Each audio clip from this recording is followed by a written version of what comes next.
Around 2000 years ago, in the region we now call northern Karnataka, there lived a powerful king named Satakarni Sadavahana. He ruled over the land of Kundala, part of the great Satavahana dynasty, one of the earliest Indian empires after the Mauryas. But what's rarely told is what happened behind the palace doors. In a moment of intense passion, during an emotional outburst, the king did something unthinkable, something that cost a life. This event would later be documented in one of the most misunderstood books in Indian history, the Kama Sutra. But here is the twist: the person who included this story was not a king or a dramatist, but a monk, a spiritual scholar named Vatsyayana. And he didn't include it for a shock value.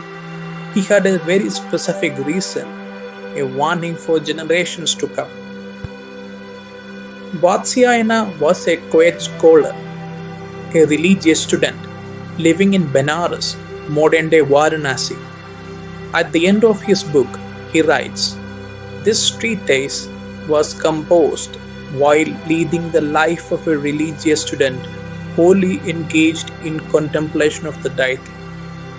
He was not speaking from experience, he was speaking from study, reflection, and a deep understanding of human behavior. He studied older texts from authors like Babravya and compiled this work, not to teach people how to indulge, but how to live with balance and wisdom. When did he live? We can't place his birth on a calendar, but clues in his writing help us narrow it down. As already said, he mentioned the story of Satakarni Sadavahana and the tragic death of his wife Malayavati, who he struck with a sharp instrument, the Kartari, in a moment of wild passion. This king likely ruled during the 1st century CE. Later, around the 6th century CE, the scholar Varahavigada referenced themes clearly borrowed from Vatsyayana's work. So historians believe Vatsyayana lived between the 1st and the 6th century CE, during a time of great philosophical and cultural evolution in India. By mentioning the story of the king, Vatsyayana wasn't glorifying love, he was warning us. He used the story to show what happens when passion overpowers reason. Desire without control becomes dangerous, even deadly.